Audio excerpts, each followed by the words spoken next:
রংপুরের গঙ্গাচড়ায় হিন্দুপাড়ায় হামলার তথ্য সংগ্রহ করতে গেলে থানার ভেতরে হেনস্থা ও হুমকির মুখে পড়েন দুই সাংবাদিক। উত্তেজিত ভঙ্গিতে সাংবাদিকদের উদ্দেশ্যে গালিগালাজ করতে থাকেন কিশোরগঞ্জ থানার ভারপ্রাপ্ত কর্মকর্তা মোহাম্মদ আশরাফুল ইসলাম।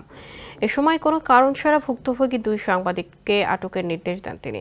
এ ঘটনায় ক্ষোভ প্রকাশ করেন রংপুর অঞ্চলের সর্বস্তরের সাংবাদিকেরা। এছাড়া অভিযুক্ত ওসির বিরুদ্ধে ব্যবস্থা নেওয়ার জন্য 72 ঘন্টার আলটিমেটামও দেওয়া হয়। 27 জুলাই ঘটনার দিন সকাল থেকে রংপুরের গঙ্গাচড়ার নিকটস্থ পার্শ্ববর্তী নীলফামারী জেলার কিশোরগঞ্জের মাগুরা ইউনিয়নের একাধিক গ্রামে মাইকিং করা হয়। মাইকে বাংলা বাজার এলাকায় মানববন্ধনের ডাক দেওয়া হয়। দুপুর 2টার দিকে হাজারো উত্তেজিত জনতা বিভিন্ন দিক থেকে এসে সেখানে জড়ো হয়। সেখানে হাতে গোনা কয়েকজন পুলিশ সদস্য উপস্থিত থাকলেও পরিস্থিতি সামাল দেওয়ার দৃশ্যত কোনো চেষ্টা দেখা যায়নি। প্রত্যক্ষদর্শীরা এমন অভিযোগ করেন বলে জানান ভুক্তভোগী সাংবাদিক রেজওয়ান রনি। সকাল থেকে ওখানে মাইকিং করে লোক জড়ো করা হচ্ছিল এবং ঘটনাস্থল দুপুরের সময় ওই ঘটনাস্থলে 1000 মানুষ সেখানে উপস্থিত হন। তার বিপরীতে মাত্র 4-5 জন পুলিশকে তারা দেখতে পেয়েছে সেখানে, এবং পুলিশকে ওখানকার মাগুরা ইউনিয়নের যিনি চেয়ারম্যান আখতারুজ্জামান মিঠু, তার সাথে আমরা কথা বলেছি। উনি বলেছেন যে আমি পুলিশকে তাদেরকে নিবৃত্ত করার জন্য পুলিশের সহযোগিতা চেয়েছি, কিন্তু পুলিশ যায়নি। এবং পরবর্তীতে যখন সেই মিছিলটি এই হিন্দুপল্লীর দিকে অগ্রসর হতে থাকলো, পুলিশ সেখানে বাধা দেয়নি। স্যান্ডেলিনা সো, রূপচর্চায় আভিজাত্য।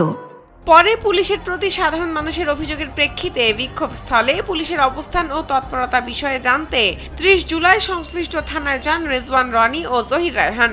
এ সময় বাংলা বাজার এলাকায় কোনো বিক্ষোভ হয়নি বলে দাবি করেন ওই থানার ভারপ্রাপ্ত কর্মকর্তা। এরপর স্থানীয় জনপ্রতিনিধি ও প্রত্যক্ষদর্শীদের বক্তব্য তুলে ধরে প্রশ্ন করতেই উত্তেজিত হয়ে ওঠেন তিনি। সাংবাদিক বলেন সবাই আমি এটার জন্য আমার ঘুম থেকে ডাকি নিয়ে আসবেন, এই উস্কানি দিতে আসছো না। আপনার উদ্দেশ্যটা কি? ওসির সাথে এভাবে কথা বলেন কেন? কি ওসি কি আপনার নিচে?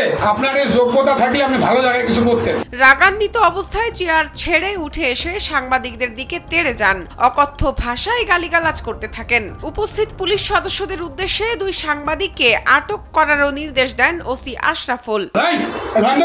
সমস্যা আছে না, এমনি এমনি না না, এই প্ল্যান করতেছে দুজনে, প্রমাণ আছে আমার কাছে। শুনে আমি বলি, ফোনটা ধরে মানুষ অসহায় মানুষ, এরা আসছে নাটক করতে, লজ্জা করে নাই। এই বিষয়ে ওসি আশরাফুলের সঙ্গে যোগাযোগ করেন নীলফামারী সাংবাদিক ইউনিয়নের সাধারণ সম্পাদক রিপন ইসলাম শেখ। তার সাথেও অশোভন আচরণ করেন উত্তেজিত ওসি। আপনি কি দালালি করার জন্য ফোন দিচ্ছেন? ফাজলাম করেন না আপনি। ফোন দিচ্ছেন কেন? দেশ বিরোধী কার্যক্রম করেন, দেশটা ধ্বংস করে দিচ্ছেন মিয়া। লজ্জা লাগে না মিয়া? নিজের বাপ মা জন্মগ্রহণ করে জন্ম দেয়নি আপনার, ভালো কিছু শিখায়নি। এরা স্পষ্ট জঙ্গি, এরা স্পষ্ট জঙ্গি। আমি কিন্তু আধুনিক পুলিশ। এই নীলফামারী সাংবাদিক ইউনিয়নের সাধারণ সম্পাদক হওয়ার কারণে আমি ওসিকে ফোন দিই। আমার উপর ক্ষিপ্ত হয়ে দায়িত্বশীল জায়গা থেকে এটা কখনো কাম্য নয়। দায়িত্বশীল পুলিশ কর্মকর্তার এমন অপেশাদার আচরণে ক্ষোভে ফুঁসছে সাংবাদিক সমাজ।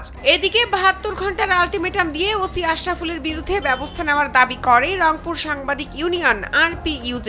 24 জুলাই পরবর্তী বাংলাদেশে এটা একেবারেই অনাকাঙ্ক্ষিত। প্রথমত আমরা এই ঘটনাটির একেবারে তীব্র নিন্দা ও প্রতিবাদ জানাই। আমরা পুলিশের ঊর্ধ্বতন কর্মকর্তার কাছে আমরা 3 দিনের আলটিমেটাম দিয়েছি যে তারা তাকে অপসারণ করবেন এবং তার বিরুদ্ধে যথাযথ সুষ্ঠু তদন্ত, নিরপেক্ষ তদন্তের মাধ্যমে যথাযথ আইনি ব্যবস্থা গ্রহণ করবেন। এটা কিন্তু আমরা এখন পর্যন্ত দৃশ্যমান হতে দেখিনি। ওসির অপেশাদার আচরণের প্রতিবাদে বিবৃতি দিয়েছে রংপুর রিপোর্টার্স ক্লাব, নীলফামারী সাংবাদিক ইউনিয়ন, বেগম রোকেয়া বিশ্ববিদ্যালয় সাংবাদিক সমিতি, photo journalist association, Rangpur online journalist association, Pirgachha press club, Gangachara উপজেলা প্রেস ক্লাব, বাংলাদেশ মফস্বল সাংবাদিক ফোরাম সহ সাংবাদিকদের বিভিন্ন সংগঠন।